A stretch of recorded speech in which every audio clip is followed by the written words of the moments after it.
The Subcommittee on State Foreign Operations and Related Programs will come to order. Ambassador Greenfield, what a pleasure to have you here. Welcome to the our first subcommittee hearing of the 118th Congress regarding oversight of the United Nations. Now, while the President's budget has been delayed, this subcommittee has important oversight work that must be done to prepare for our next appropriation bills. That includes a review of our engagement at the United Nations, where the United States is the largest donor, providing over $12 billion annually. $12 billion. This significant investment from the American taxpayer is not exempt and should not be exempt from the expectation that we see that the U.S. interests are being advanced. The American people want to see a United Nations that supports and not undermines our security, and that our allies and partners also are not attacked or undermined by this institution. Unfortunately, the UN too often seriously fails there.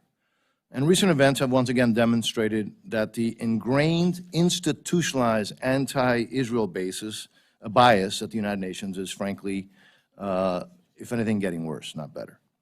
So the question before us is whether this administration has the political will to leverage our contributions and positions to advance our interest reform, to advance our reform interests and our national security interests at the UN, again, to be more effective in achieving peace and security, which obviously is a central tenet of the UN Charter. That starts with the UN's response to the Russian invasion of Ukraine. As we were reminded last week on the one-year anniversary of that horrific day, and every day since, the Security Council remains absolutely paralyzed by Russia and China, while too many UN member states are either just looking away, or others, like South Africa, are actually embracing Moscow, despite its flagrant violations of the UN Charter. So clearly, the UN must do better. Ambassador, over the last 2 years, I believe that the administration has really dismantled the leverage that we had at the UN on the premise that by merely just showing up and by providing U.S. funds without preconditions, that we can advance U.S. priorities. This has resulted in a UN that's clearly comfortable with its own broken situation and again, the continuation of the status quo. Let's take, for example, the Human Rights Council. This administration justified rejoining and re-engaging in the Council by promising that the U.S. would bring change. Ambassador, last year when you testified before this committee, we discussed my serious concerns about the Council, of which there are, frankly, too many to mention in the time that I have. These concerns, however, remain. The fixation on Israel and the membership that includes some of the worst human rights offenders in this planet. And so I hope you can report on progress since that hearing, but from the perspective up here, it just doesn't look good. Instead of successfully steering the Human Rights Council to focus on serial human rights abusers like Cuba or Venezuela or Nicaragua or Iran, the administration laid out the welcome mat last month for a special rapporteur. This is hard to believe. For a special rapporteur from the Council to examine U.S. counterterrorism practices, with a particular focus on the detention facility at Guantanamo Bay. So that person is now writing a report that will be published by that council, the same council that has the world's worst human rights abusers. Does anybody have any doubt? Is there any question about what that report is going to say? The U.S. taxpayer just footed the bill for that, and the Biden administration opened the door for a flawed, one-sided, biased view of history. Further, the UN and its agencies have yet to take successful action to address China's deliberate cover-up of the origins of COVID, and that's been in the news a lot recently. China continues to withhold critical information and refuses to comply with even the World Health Organization's investigation. And we see no action in the Security Council to hold the Chinese Communist Party accountable. But again, in stark contrast to China, I'm sure you agree that Taiwan's exclusion from the UN and its related bodies is a tremendous loss to humanity. Democratic Taiwan has so much to contribute to the world. So I hope, Madam Ambassador, that you can speak to administration efforts to support Taiwan's robust, meaningful participation in the UN system and in the wider international community. So, Madam Ambassador, these are just a few, because as I said, I could go on forever, of the many areas in need of significant reform to begin the conversation today. You've heard a tough assessment from me. It's not the first time. You've heard that again this morning, but I really believe that these questions and concerns are on the minds of the American people, and this subcommittee has to justify how every single American taxpayer money is appropriated, and to make sure that it is in the national security interests of the United States. I know, Madam Ambassador, that you have an exceedingly difficult job. And as I said to you a little while ago when we just said hi in the other room, I want to thank you. Thank you for the hard work that you do every day and the folks that work with you and for your service to the United States of America. I look forward to your testimony and engaging and working with you on all of these important issues and some others that obviously we will have time later to talk about. So I will now turn to the ranking member and the former chair of this subcommittee, Ms. Lee. Thank you very much, Mr. Chairman. Good morning, Ambassador. I am very pleased, and thank you, Mr. Chairman, that our subcommittee's first official order of business this year is the critical issue of United States support for the United Nations, and I congratulate our new SFOP's chairman for bringing us together on this topic. It's extremely important as our first hearing. I'm even more glad to be hearing from you today, our esteemed United States Ambassador to the United Nations, Linda Thomas-Greenfield, to discuss the important diplomatic engagement the Biden-Harris administration has been undertaking at the United Nations, its specialized agencies, and through UN peacekeeping. Thank you for joining us today and for having your many decades of experience in development and diplomacy, bringing it to such a critically important post at such a critical time. I can personally say, having a woman of color representing the United States on the largest stage in the world, especially when the great majority of the world is female, is incredibly powerful. The United Nations is an invaluable and irreplicable platform for fostering diplomacy and international peace and security. I've been privileged to serve as the United States Congressional Representative to the United Nations General Assembly on 5 different occasions. So I've seen firsthand the importance of these issues debated in New York and how much is at stake without UN engagement.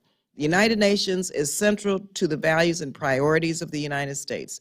The UN's leadership in the Black Sea Grain Initiative to get available food from Ukraine to those facing famine was vital. Just last week, the United Nations negotiated 2 additional border crossings between Syria and Turkey to get badly needed humanitarian aid through to the earthquake victims.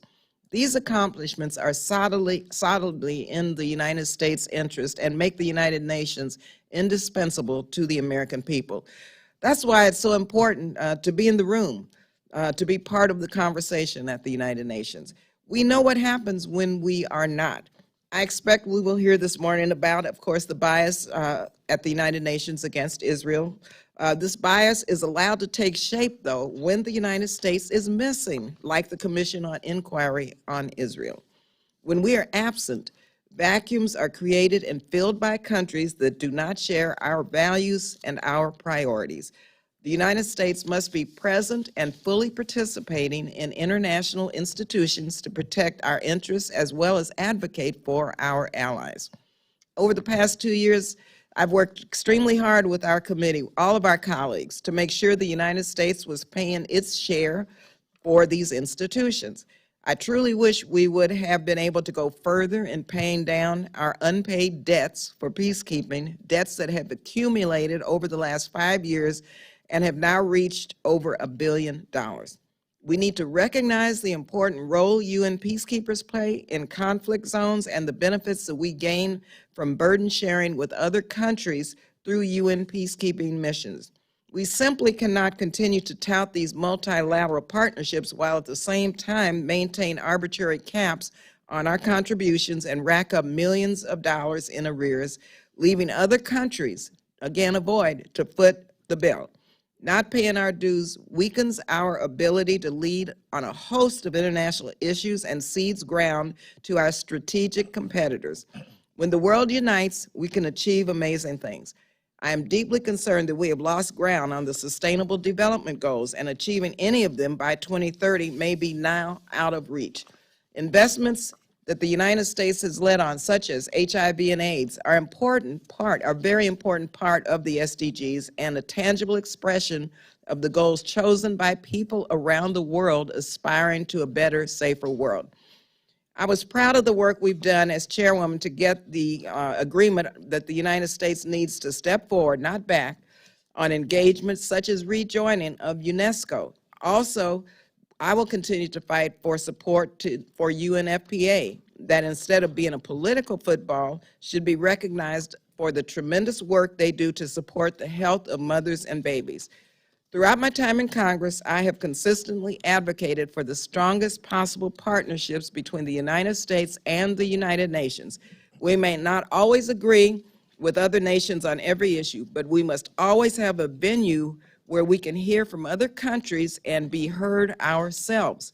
America is not always a perfect and consistent voice for human rights, but we can and have been vocal and persuasive. If we leave the table because we do not like who else is sitting there, we will allow those views to go unchallenged and be forced to live with the consequences. We need to keep making the case for human rights and human dignity. So, Madam Ambassador, thank you for your leadership and your devotion to diplomacy and for your testimony today. I want to thank the ranking member. Ambassador, your full written testimony will be placed on the record, and please feel free to summarize the statement. Again, it's a privilege to have you here. You're recognized.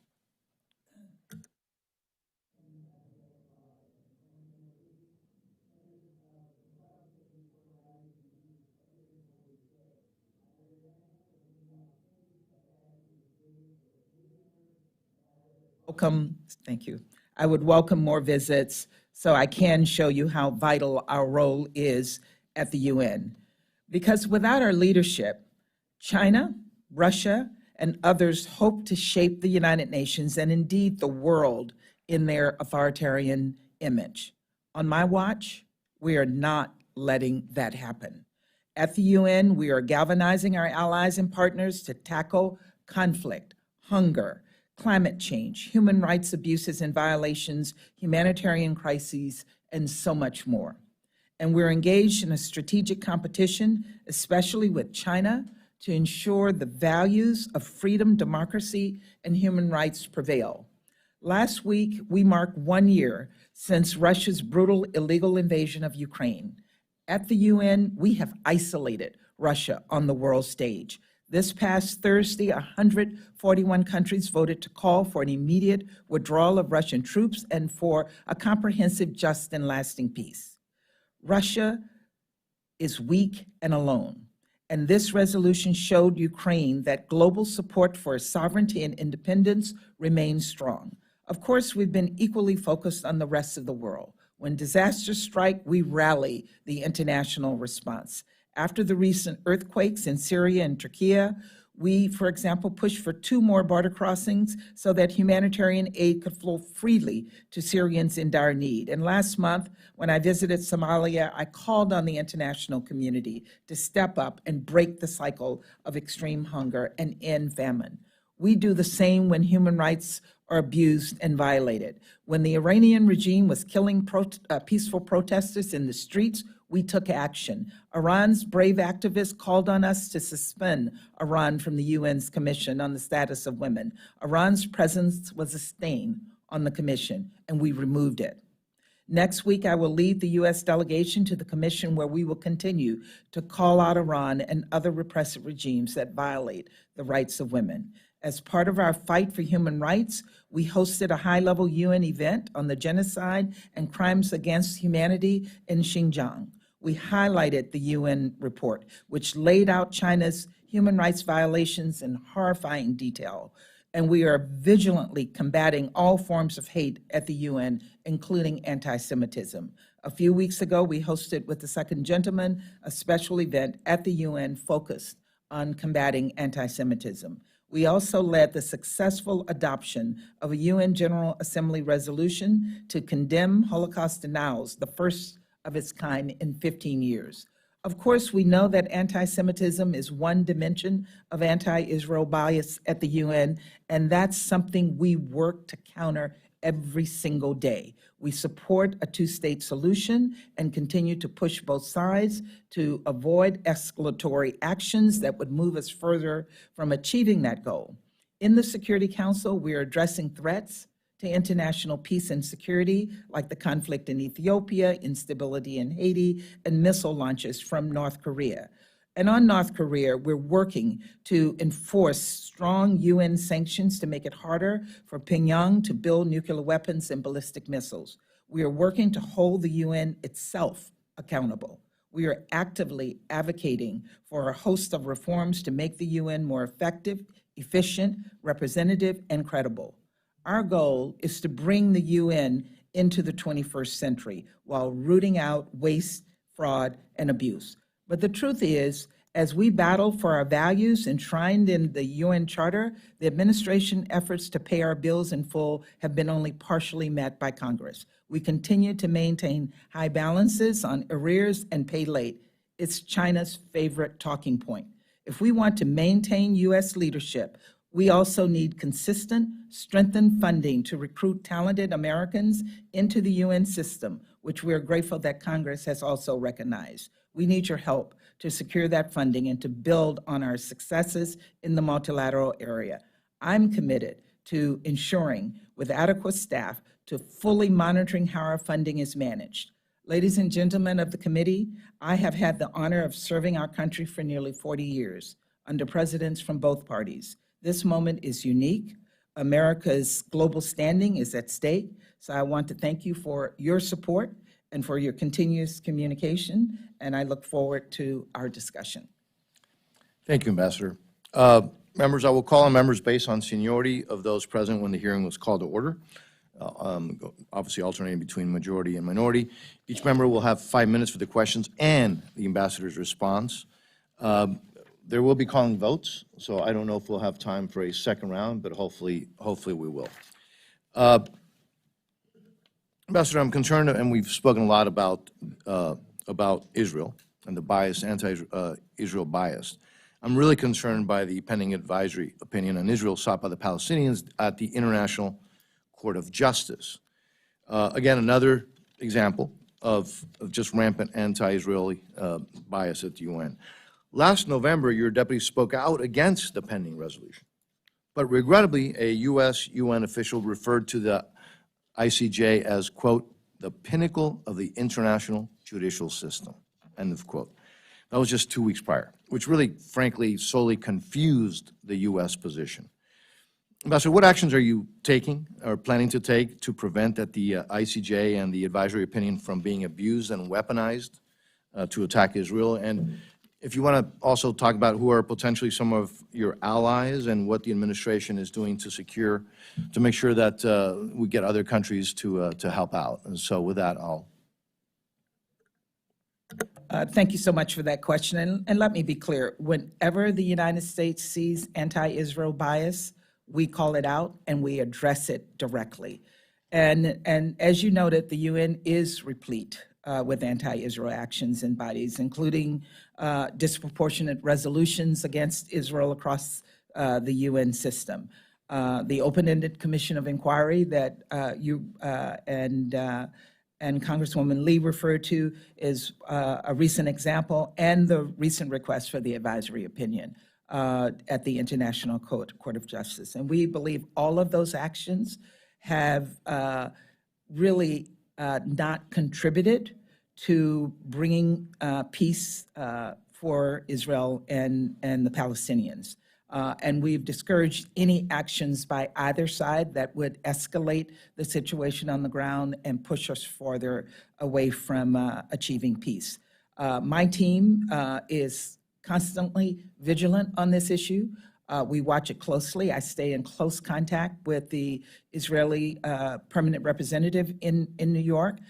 so that we don't let any opportunity that we can show our support for Israel pass. And I will continue to do that until my last day. Ambassador, just a quick follow-up. Should the inevitable happen, which I fear it will, do you commit to correcting the U.S. record at the General Assembly that the ICJ is not the pinnacle of international justice, but just another instrument to attack Israel? The ICJ does serve in some situations to support justice, but not in this particular case. And we've been clear in this particular case, this was not the right approach to use, and we've objected strongly to it. I don't know who made the statement, but I do make this statement here that we do not find this acceptable, that this was turned over to the ICJ. The Honorable Ranking Member. Thank you very much. Madam Ambassador, on Ukraine, a couple of things. Can you, and I was in Poland last year, and the United Nations was just beginning to gear up with its work in Ukraine.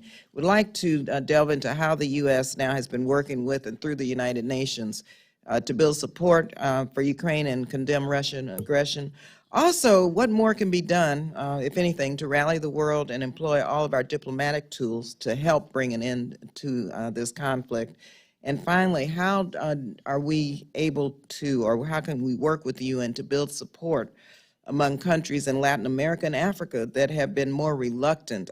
I understand why, but have truly been more reluctant to take sides in this conflict. And can the United Nations help build more unity with the United States as it relates to Ukraine?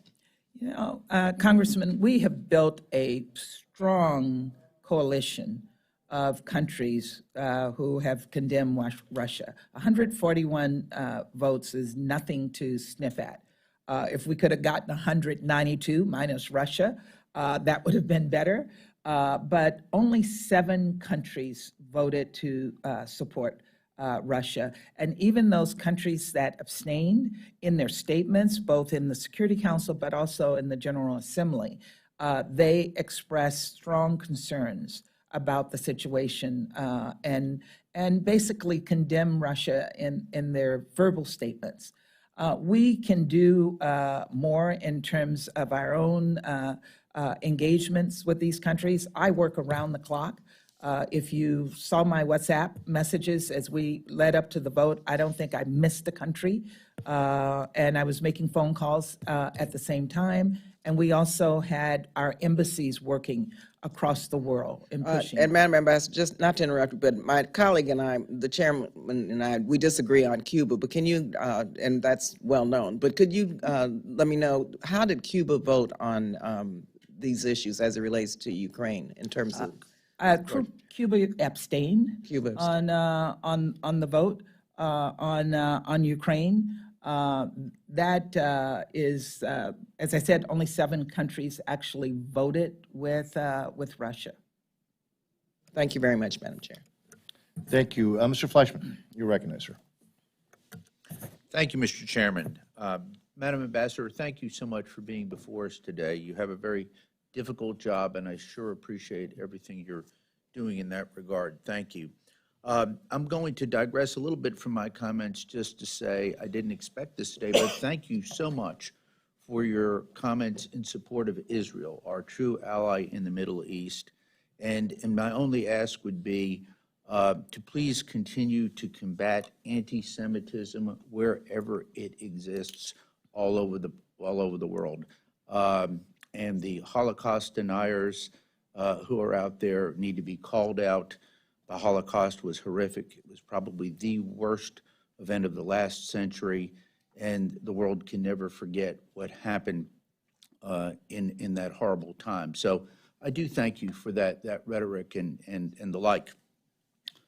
I'm going to move to my first question. As we all know, Madam Ambassador, the United Nations Security Council currently has 5 permanent members who hold veto power, namely the United States, Britain, France, Russia, and China. While these so-called permanent 5 made sense after World War II ended, their deep divisions led to gridlock during the Cold War. The gridlock today continues, even though Secretary Blinken and before him, Secretary Pompeo found China to have engaged in genocide against the Uyghurs, and even though Russia, under Vladimir Putin, has launched an unprovoked and unjustified war against Ukraine. Yet at the same time, our ally, Japan, and our strategic partner, India, have never been made permanent members of the Security Council, even though Japan is the world's third largest economy and a technical powerhouse, and even though India is the world's largest democracy and rising power in the Indo-Pacific. My question to you, Madam Ambassador, is it not long past due for the United States to push for Japan and India to be included as permanent members of the UN Security Council?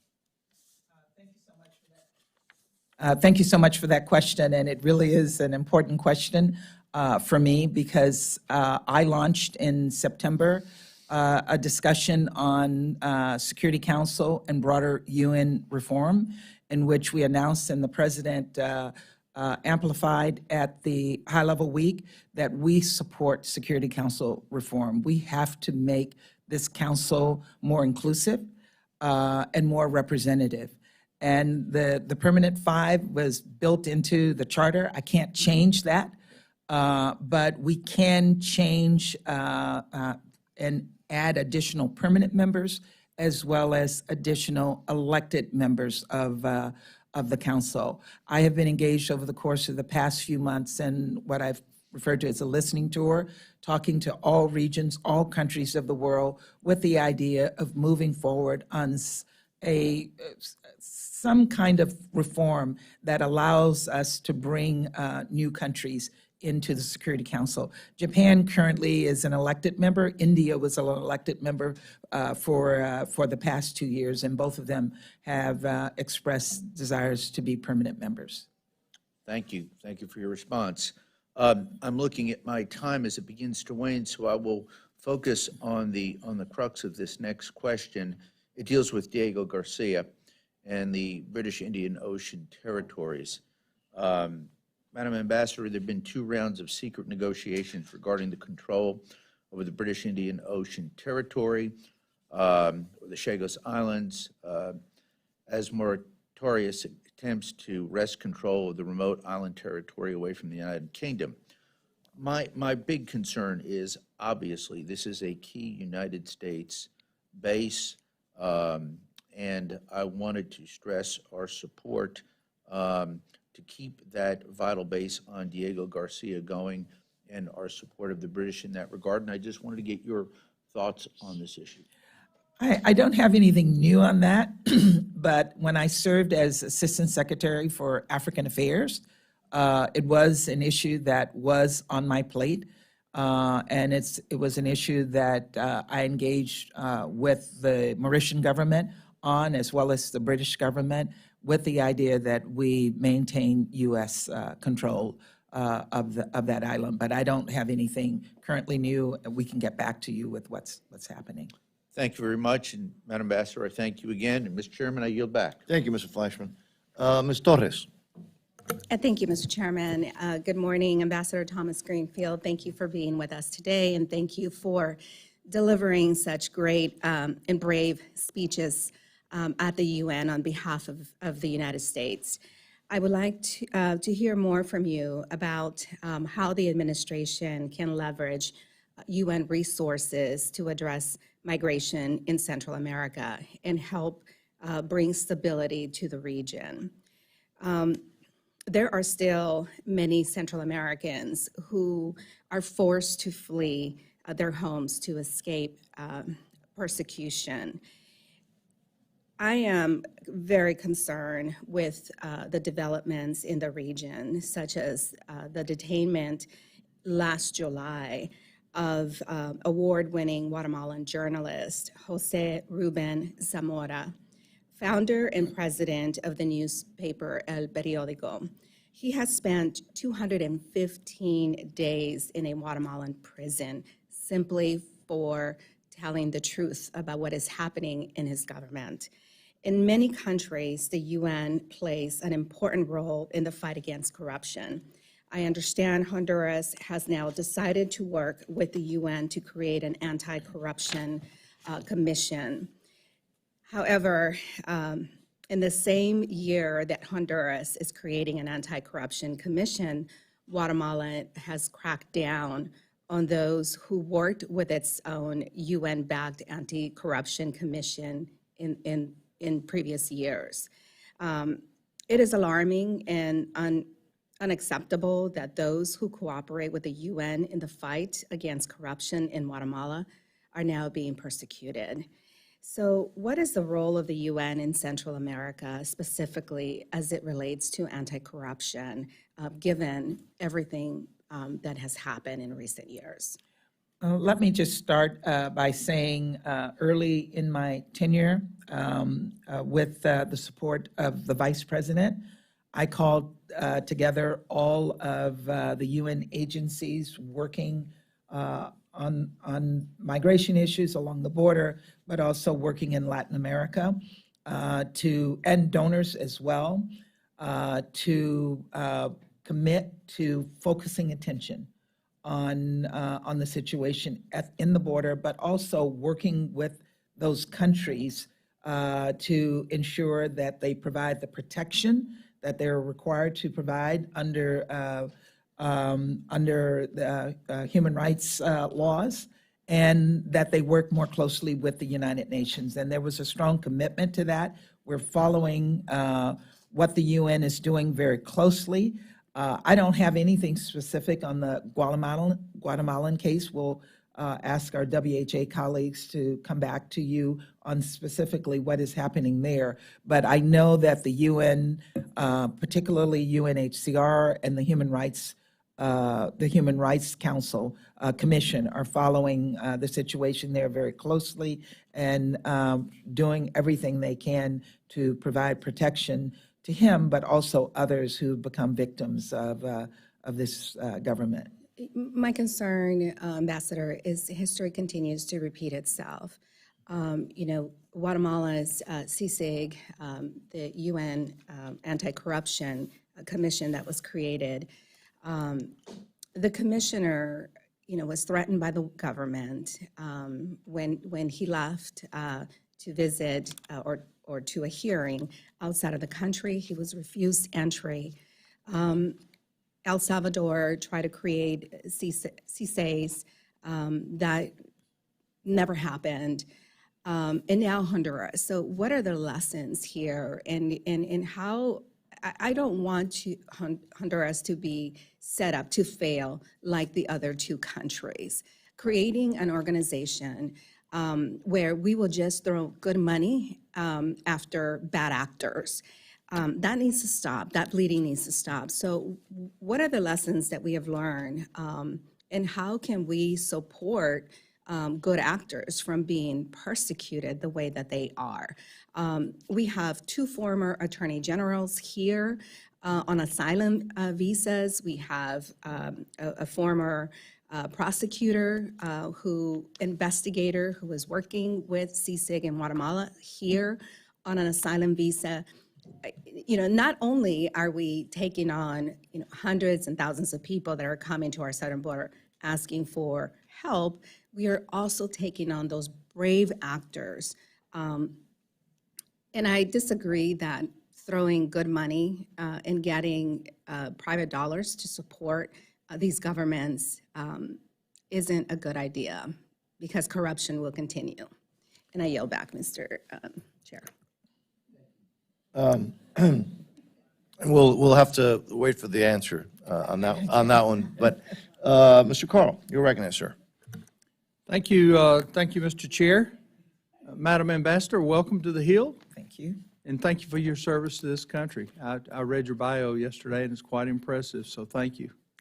I got two very quick questions. Hopefully I won't burn a whole 5 minutes, so somebody else can jump in here, but I appreciate that you vowed to stand against the unfair targeting of Israel through the UN program, such as the open-ended Commission of Inquiry.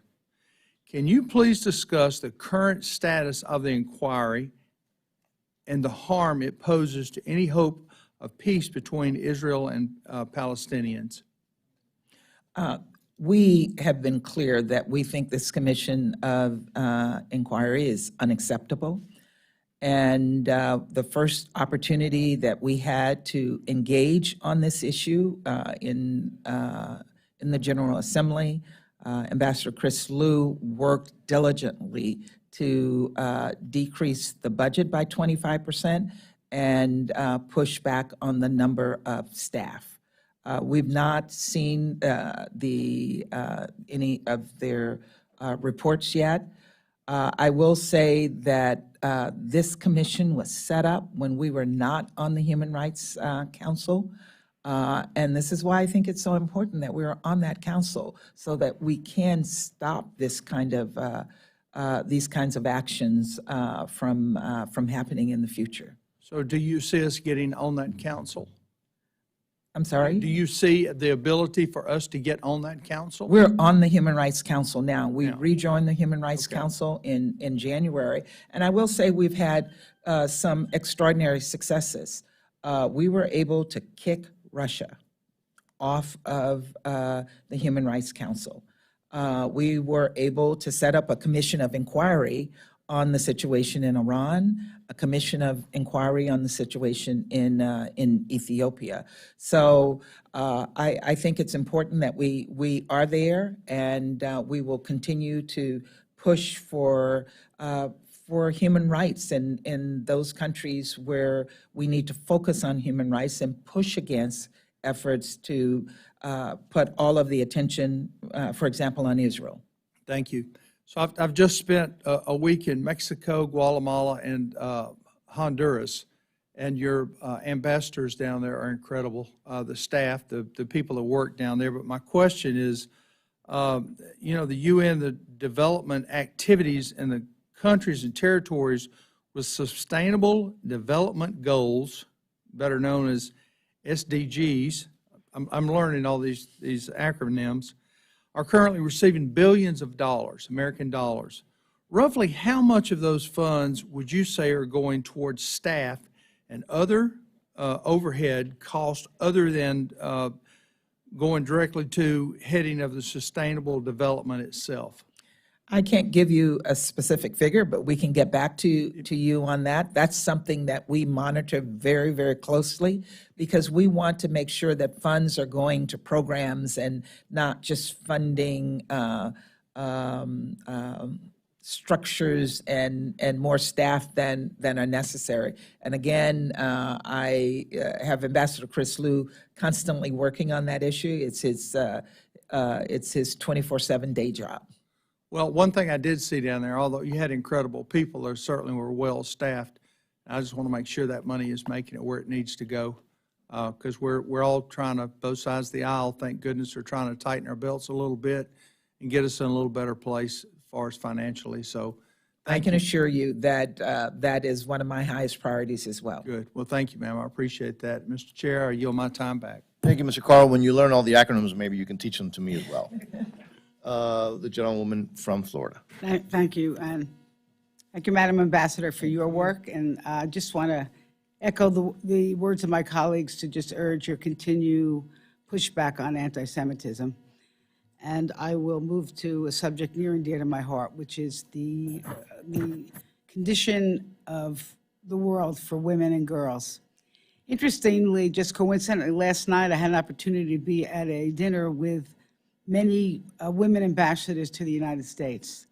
It was a very common thread of concern about violence against women, especially girls out of school, refugees, Ukraine, for example, the kidnapping of so many children, women obviously being left to take care of their families because their men were in war. We heard from the former ambassador of Afghanistan who was near tears because of what's happening in Afghanistan every day as women just have lost just about every right they had gained.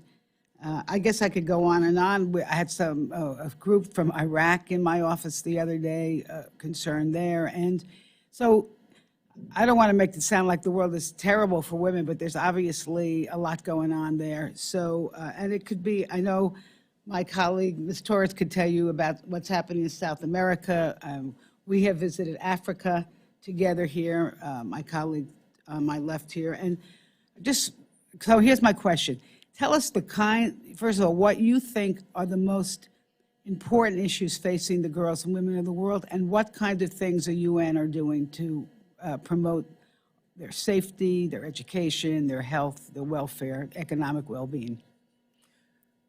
Thank you so much for that question, and I feel the same commitment to this issue as you do and so many others. The situation in Afghanistan with women being forced to remain home and not work, and girls not going to school is appalling.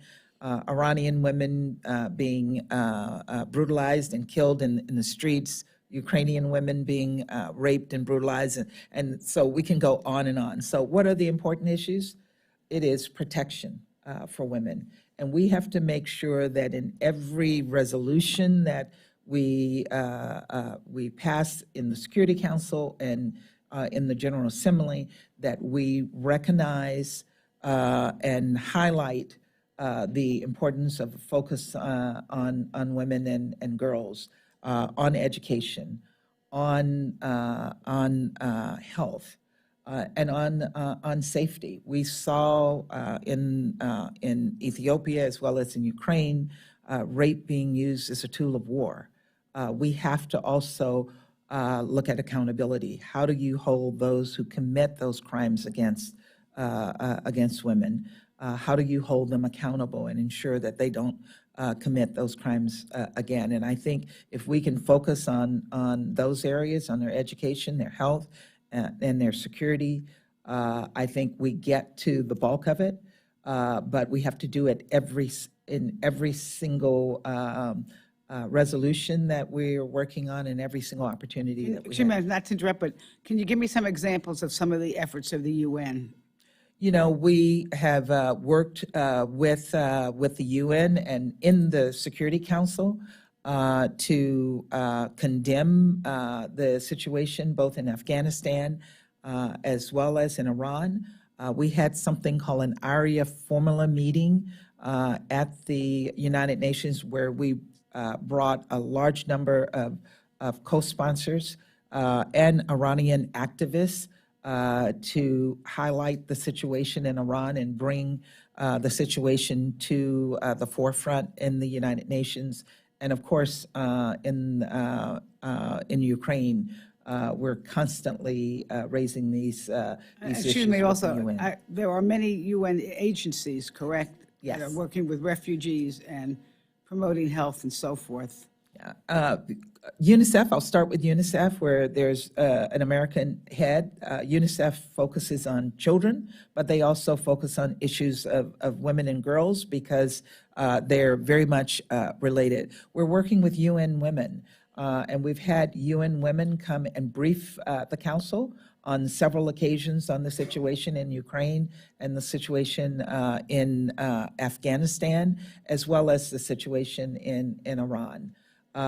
We work closely with World Food Program, where hunger is more prevalent among women than others, and if women are not allowed to work, for example, in Afghanistan, then they will not get humanitarian assistance. So we're working very closely with World Food Program to ensure that they develop programs that will target women and make sure that aid and humanitarian assistance is able to get through to them.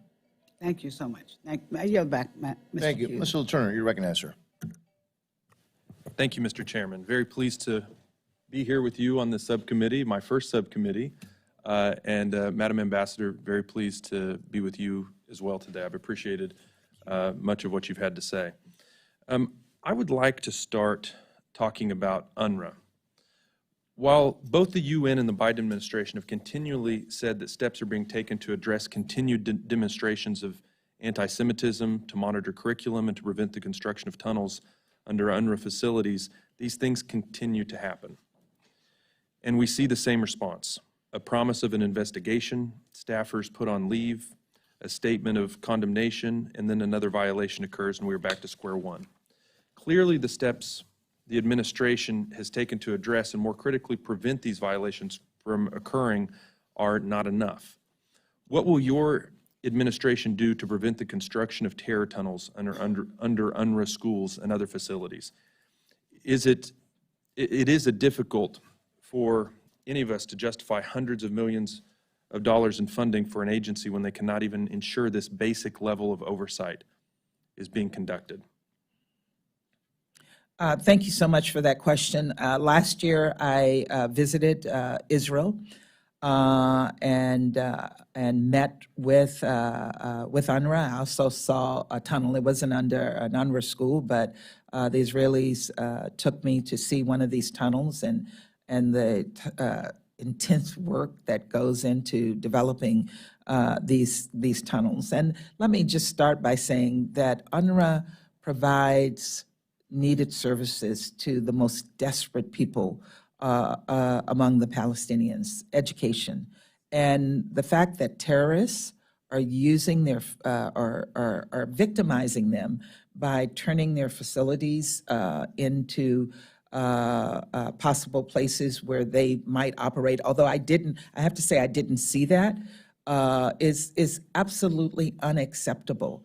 And I had a very intense and very strong conversation with the UNRWA leadership, both there as well as in New York when they've come through New York, to ensure that they do everything in their power to not allow their facilities, their materials to be used for terrorist purposes. And I will continue to work on that.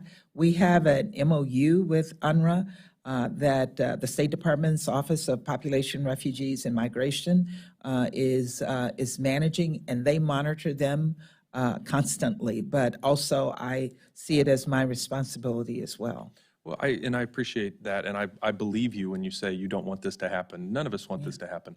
I think I'm looking more specifically, what can you and the administration do to prevent this specifically from happening? You know, we have, I've even had discussions with the Palestinians on this issue, because what is happening damage them as well. It damages the authority, but it victimizes students, and we've called it out when we've seen it, and we've condemned it when we have seen it as well. As you know, these tunnels are being built by terrorists, and we have declared them as terrorists, and we have also sanctioned them as terrorists. Recent reports, shifting gears a little bit, recent reports have uncovered completely unacceptable behavior by Special Rapporteur Francesca Albanese, including repeatedly demeaning the memory of the Holocaust, comparing Israel to the Nazis, and participating in conferences alongside leaders of U.S. designated terrorist organizations such as Hamas and Islamic Jihad. Given these actions, I do not see how anyone could expect her to be an unbiased observer on the situation of human rights in the Palestinian territories. Are you planning to call for the removal of Special Rapporteur Albanese from her position? We find her statements, her public stances, completely unacceptable. We have raised our concerns in the highest levels of the United Nations, and we will continue to do that. We have called for the UN to take actions against those individuals in the UN system who've shown a bias toward Israel, particularly in terms of public statements. Will you call for her removal? I have not specifically called for her removal, but I have called attention to what she's doing, and the UN system has to take that action. Thank you. I yield back, Mr. Chair. Thank you, Mr. Turner. Now I will recognize again another former chairman of this subcommittee and the Dean of the House of Representatives, Mr. Rogers. Thank you, Mr. Chairman, and thank you for convening this conference, this hearing. Madam Ambassador, Iran has made significant gains towards achieving nuclear weapon capabilities. Recent reports from the UN's International Atomic Energy Agency, IAEA, show that it found uranium enriched at nearly 84% in Iran, which is dangerously close to the 90% threshold to reach nuclear weapons grade material. Iran allegedly explains that this significant uptick is a momentary side effect of trying to reach a finished product of 60% purity. However, that assurance is hardly comforting. Given Iran's previous obstructions to UN and IAEA nuclear inspections, how can we be sure Iran is not intentionally increasing its enrichment efforts to use for nuclear weapons? And number two, if the international community is unable to reach a tenable agreement with Iran on nuclear weapons, what actions are the Biden administration willing to take to prevent Iran from acquiring nuclear weapons and the means to deliver them?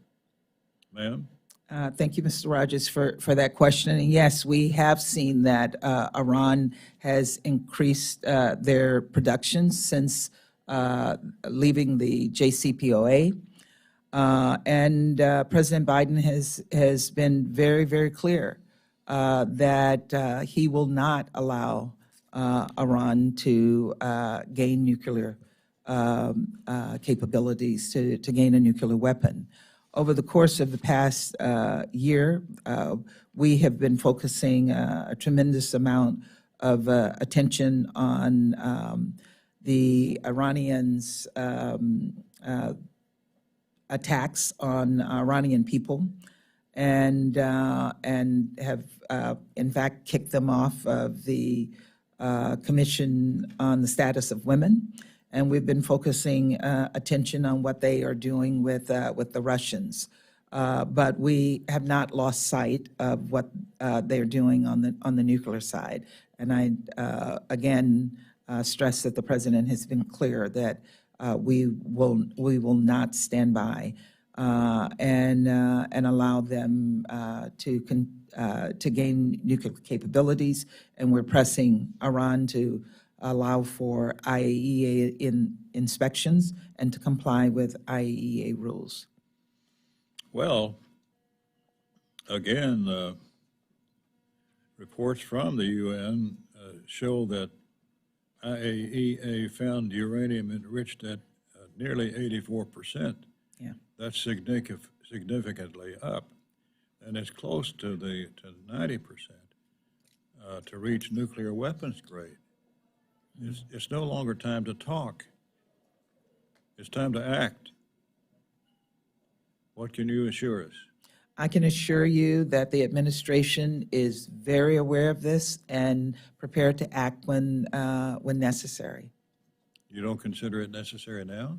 I won't project when and how the administration will respond, but I know that the administration is prepared to. Well, you are the administration. I'm the UN ambassador, and certainly I'm watching this very, very closely, and I know that the president is committed. Well, they're at 84% now, and 90% is considered nuclear weapons grade. I mean, they're within inches of having the bomb. And we've seen that. I saw the report this morning. It is very, very worrisome, and I know that we are looking at how we respond. I don't even think we want to. If I knew the answer, I wouldn't want to share that with you in a public space, but I know that the administration is focused very, very intensely on this. In what way? Again, in determining how we will respond. And when? They're going to listen to you for advice, I assume. I hope so. And what will you tell them? That this is something we need to be working on immediately. And I know nothing about it, but I can tell you it's time. Thank you. Thank you to the Dean. We should be able to do another round, Ambassador, so thank you for your patience. Ambassador, when the administration announced, let's go back to the UN, to the Human Rights Council, that it would run for election at the Human Rights Council in 2020, it did so under the premise that the United States would be more effective force at countering a disproportionate bias against Israel. And you and I talked about this before last year, actually, when you testified before the subcommittee. It doesn't seem like much has been accomplished there since then. Let me ask you, what measurable progress have you made to institute baseline standards for membership? So countries like Cuba and China are just ineligible. You mentioned how Russia was tossed out. You know, they should have never been in there in the first place. So what progress have you made to institute, measurable progress to have baselines so that these, horrific dictatorships, human rights abusers, don't qualify to be on the Human Rights Council? Clearly the council is flawed. There are human rights violators on the council, and I do think it was a significant accomplishment that we were able to get enough votes to kick Russia off of the council. We work every day to encourage countries that are like-minded to seek membership on the council and work every day to support their efforts to run for the council.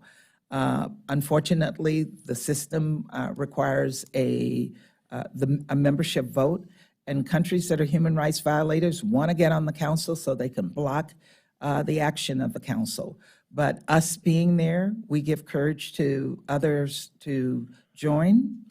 We give courage to those who are on the council, and I was told that specifically when we rejoined the council by some of the members, that having us there gives them the power and the courage to stand up to these human rights violators.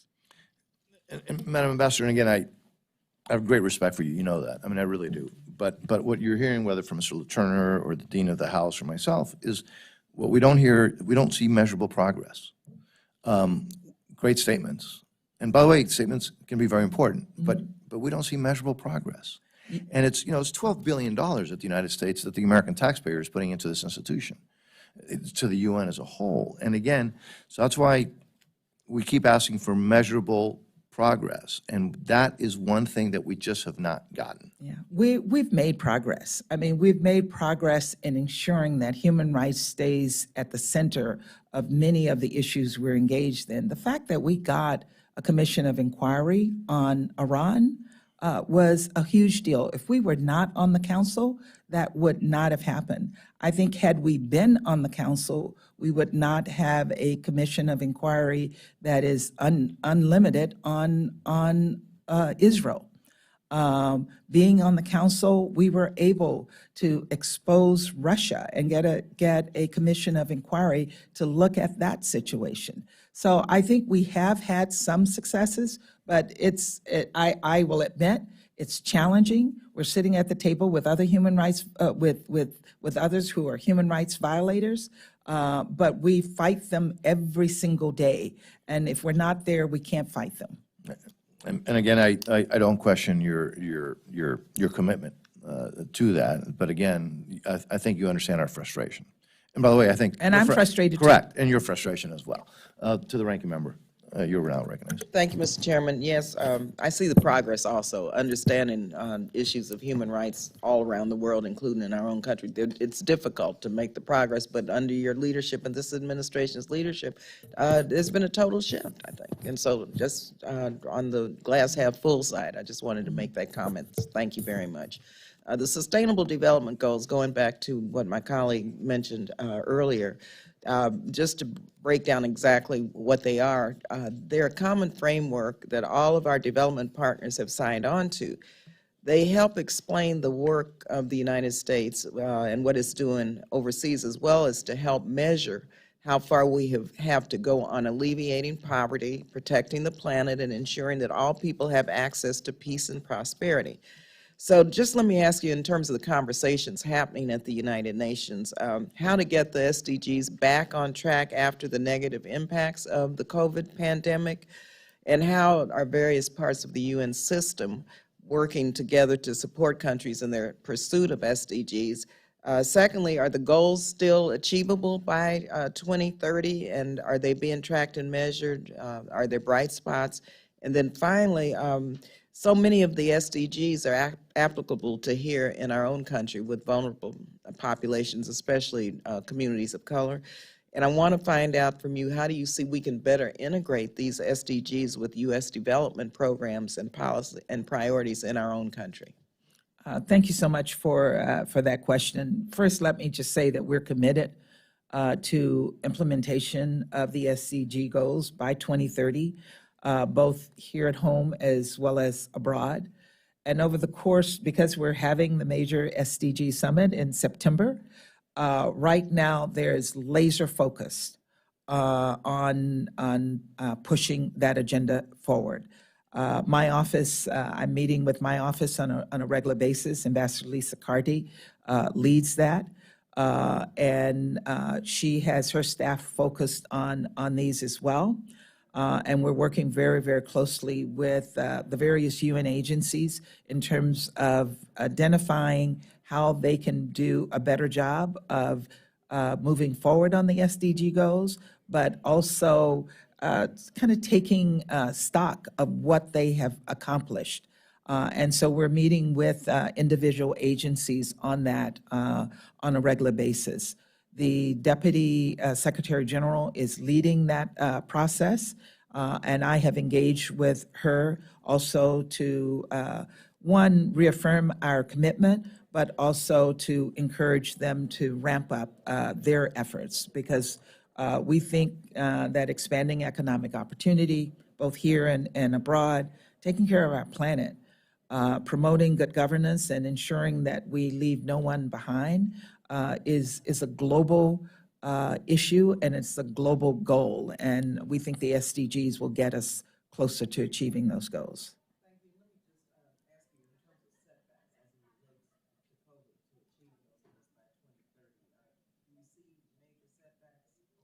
Do you see major setbacks, and do we need to escalate our efforts in some of these areas? There have been setbacks because of COVID, and the war in Ukraine contributed to some setbacks as well. So yes, we do need to focus more attention on those goals here, and I would support your focusing on them from Congress. Thank you very much. I'll yield my time. And I thank the ranking member. The Dean of the House, Mr. Rogers. After the Russian bludgeoning of Ukraine, Congress included a directive in the last appropriations bill to the Secretary of State to work with the UN to reduce their reliance on Russian military equipment, especially for peacekeeping operations. The House bill carried much stronger language, appropriately so, which prohibited U.S. funding to pay for Russian equipment. Remarkably, it was not retained in the final agreement. What specific steps have you taken to get the UN to move away from paying for Russian military equipment? Again, thank you for that question, and it is something that we have focused on over the past year. We have worked with the UN's contracts and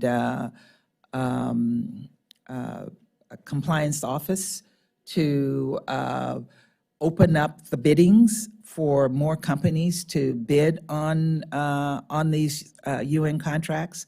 We're trying to encourage more American companies to bid on the contracts, and we're encouraging more transparency on the part of the UN. And we have made some progress on that. I can get more details to you on exactly what has happened, but it's something that we are working on. Please submit that for the record. For the current budget year, how much funding has the UN expended on Russian equipment, both new purchases and maintenance? Okay, I'll have to get back to you on that as well. All right. Now, thank you. Now you go back. Thank you, sir. Ms. Torres. Thank you, and just wanted to go back, my last statement to you. On the issue of refugees, it is not limited to Central America or South America. It's a global issue. It's a very, very tough global issue that, we watch every single day how it impacts primarily women and children. Can you talk a little bit more about the work of the UN in addressing the issues of what can we improve? I mean, are we arming the strong men that are forcing, these families to flee? What can we do to ensure that they are protected? And where can they go when every country around the world seems to be closing, their borders to these people that have no other place to go? Thank you for that question. As you know, I spent most of my career working on refugee issues. UNHCR is reporting that we have the highest number of refugees since World War II, with more than 13 million people having been forced to move out of Ukraine most recently. Interestingly, I actually see that countries, when I look at Ukraine specifically, Ukrainian neighbors open up their borders to Ukrainians. I was in Poland and saw that they're allowing Ukrainian refugees to integrate into their communities. As did Colombia and Chile when it came to Venezuelan refugees. Yeah, and I was in Ecuador and saw, Ecuador has huge numbers of Venezuelan refugees. It's putting pressure on these countries, as we know.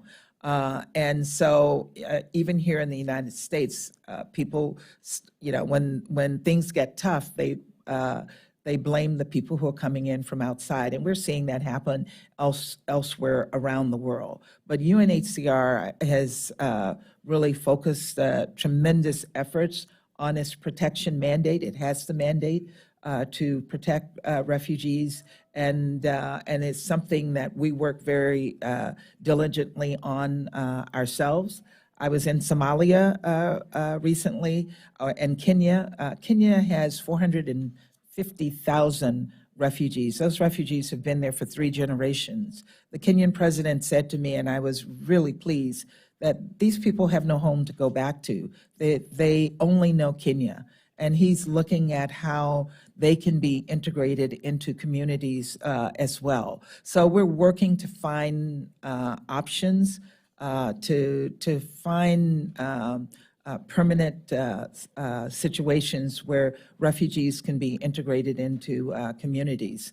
And there's a real concerted effort to support those activities. I was in Sudan and South Sudan last year, traveled with the UN. It was tragic, very, very sad situation on the refugee camps where we were not allowed to go inside. We were allowed to, look inside from a tower. So if it's not safe for us to, walk and visit and talk with the people inside, living inside these in South Sudan, the IDP camps. Yes. Yeah. How can children thrive in these environments? And at some point, how do we incorporate them into the countries that are hosting them? Children don't thrive in those environments, and the UNHCR does provide education, and they provide health programs for refugees. And we do have a resettlement program where we are, and it's a worldwide resettlement program. There are a number of countries that do resettlement, but resettlement can't address the larger issue. So we have to work with countries to find mechanisms where refugees can access the services that are available in in those countries, and we have to support those countries providing those services. Thank you, Ambassador, and thank you again for being here with us, and I yield back. Thank you. And Mr. Turner, you're recognized, sir. Thank you, Mr. Chairman. Thank you, Madam Ambassador. I'd like for you to comment broadly about religious liberty and what you think your role is in promoting that at the UN. Religious liberty, religious freedom is a human right. And so we focus also on that as a human right, and whether it is focusing on what is happening in, for example, in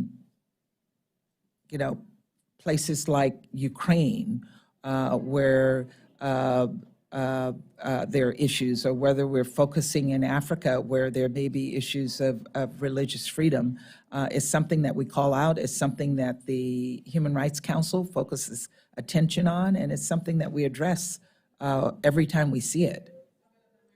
So I'm sure you're familiar with President Ortega exiling 222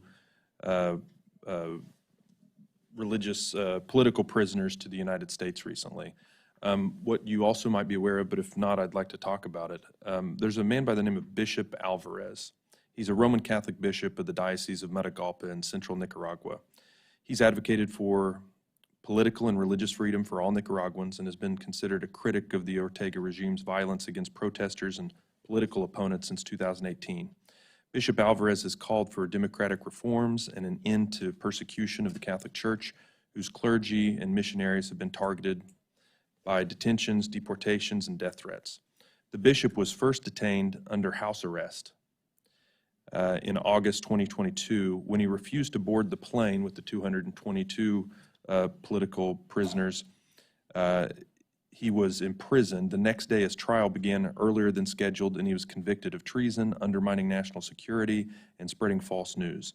He has now been sentenced to 26 years in prison for exercising the freedoms that we do every day here in the United States. And so I bring all that up in the hopes that that's something that you can help with, specifically this case that I just mentioned. Well, I appreciate you raising it with me, and I will raise it and focus attention on it. I know that our embassy is absolutely engaged on this, and I know that our Western Hemisphere Bureau is engaged on this issue. But in New York, I can assure you that I will as well. I look forward to continuing to communicate about this specifically. Thank you very much. I yield back, Mr. Chair. Thank you, sir. Ms. Frankel, you're recognized. Thank you. So I want to sort of get a little bit more specific on some of the questions that I went over earlier. Again, thank you for your service. So, we spoke before about what's happening to women and girls in Afghanistan. Just every day, Taliban clamping down, banned from secondary schools, from universities, from working at NGOs. They're banished from the public sphere. It's my understanding that the UN is still on the ground. So really my line of questioning now is because we are asked to fund the UN. I think it's important for people to know some of the efforts of UN agencies. So if you could help us with, for example, now Afghanistan, UN still on the ground. Is there any hope or any what can be done to help the women and the girls? The UN is still on the ground. UNAMA is an important partner of ours, and they're working diligently to find a way to support Afghan women. We also have a number of international NGOs as well that are working. And what I was told in a recent briefing is that there are actually some areas inside of Afghanistan where this edict is not being fully implemented. And so there are some girls in very limited areas and locations who are able to go to school. I guess the big question here is, can we still get the money to these NGOs without the Taliban getting hold of the money? We are still supporting international NGOs that are not working directly with the Taliban.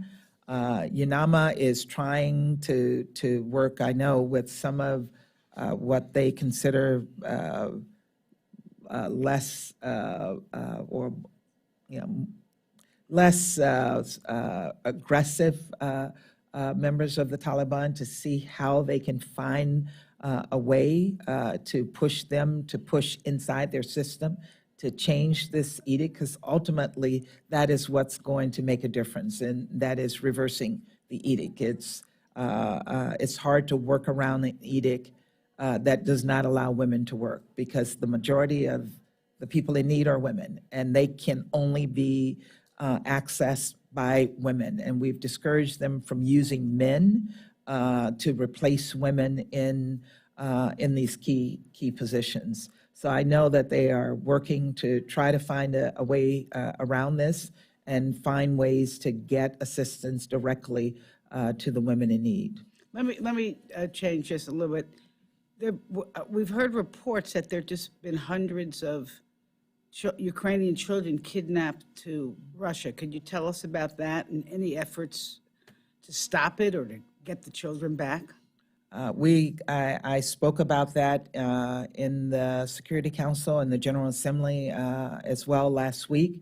We are very concerned and appalled by the fact that thousands of Ukrainian children have been forcibly adopted. Are they being taken off the streets of Ukraine, or when they cross borders? How are they? Most of them are taken in the areas where Russia has gained control. Some of them were in orphanages already and may have lost their families in the fighting. I'm not quite sure where they're taking them all from, but we do know that they are taking, they're forcibly taking these children, issuing Russian passports and putting them in Russian homes. And, I mean, is there anything? I I guess the question is, what can be done, or what is being done? NGOs, the UN, they're all attempting to engage the Russians on this, who are denying that they're forcing children away from their homes. But this is something we have to hold them accountable for. Of the many atrocities that they have committed, this is among the worst. All right. Sorry to end on that note. Okay, yield back. Good questions. And Ambassador, they called votes, but I'm going to ask if we can just do maybe some quick questions, Okay. less than 3 minutes. I'm going to go back to UNRWA. The State Foreign Operations Bill requires that prior to funds being obligated, that the Secretary must report on whether they're complying with several important requirements related to incitement of violence against Jews and the use of their facilities by terrorists.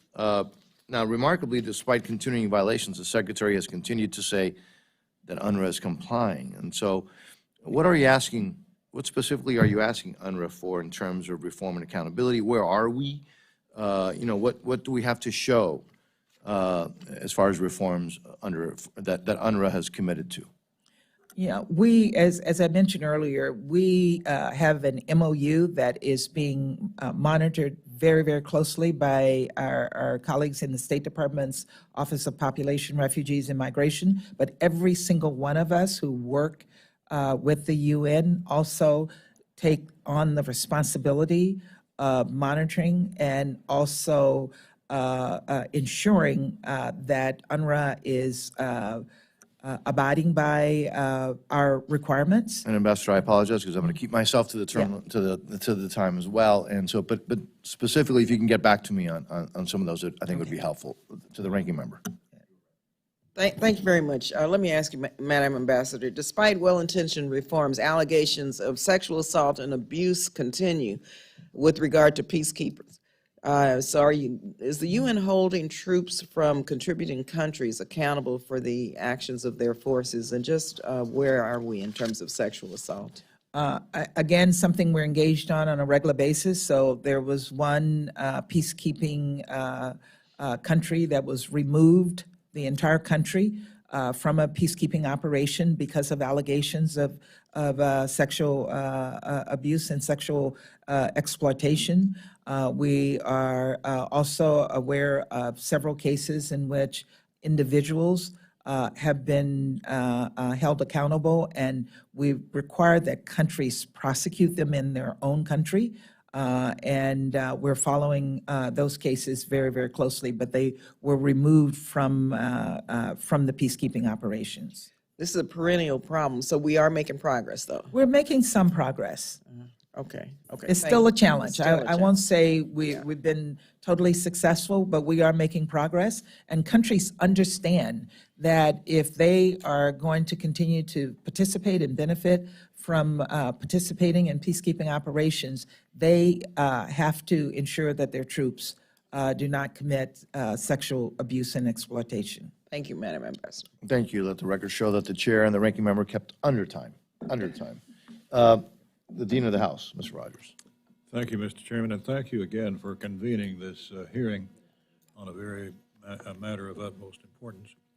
The People's Republic of China has outsized influence at the UN, and it's used that platform to promote its domestic initiatives. For example, China has been successful at blocking Taiwanese access to the UN, or even allowing Taiwanese tourists to visit UN buildings. These actions have broader implications and show China can reshape rules and norms.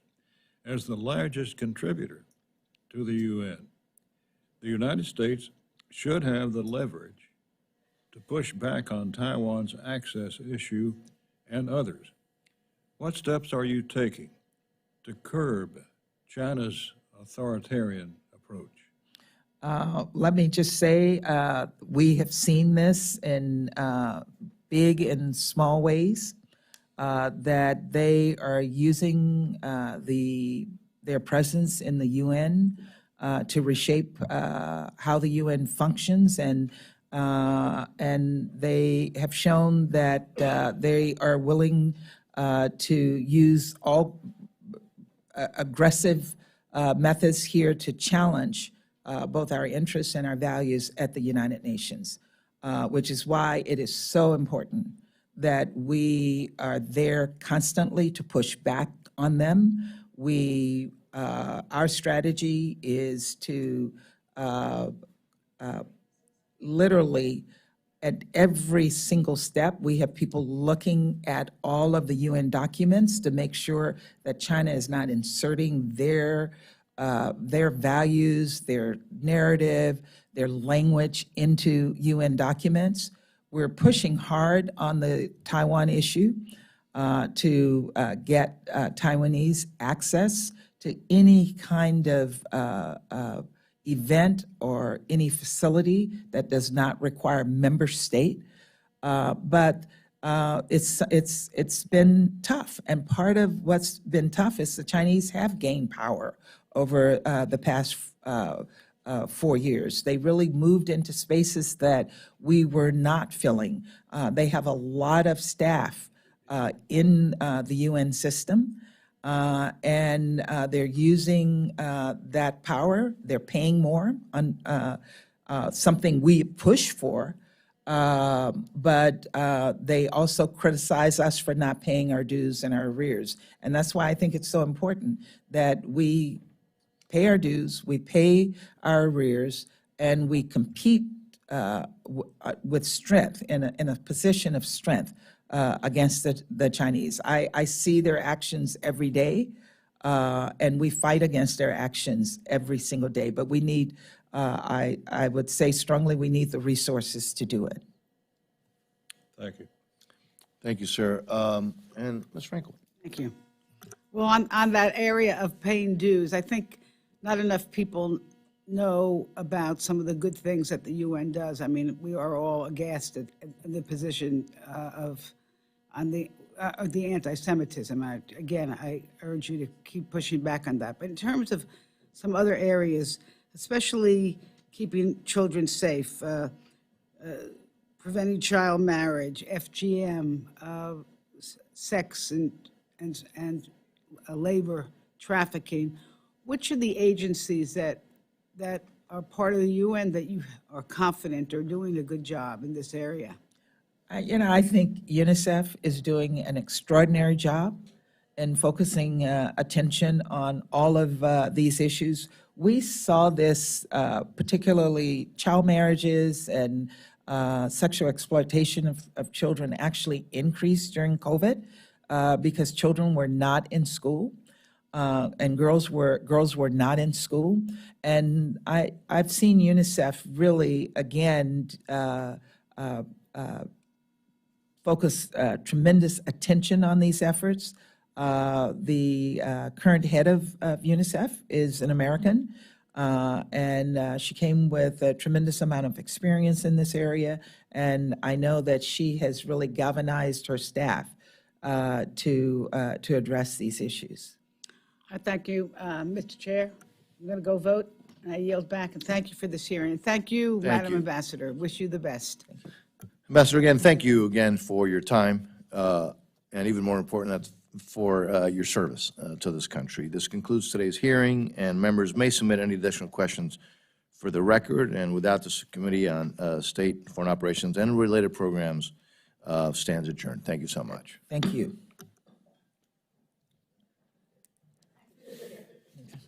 Thank you. Oops. Good to see you. Thank you for being here. I know we expect you to know a lot. You did. Good job.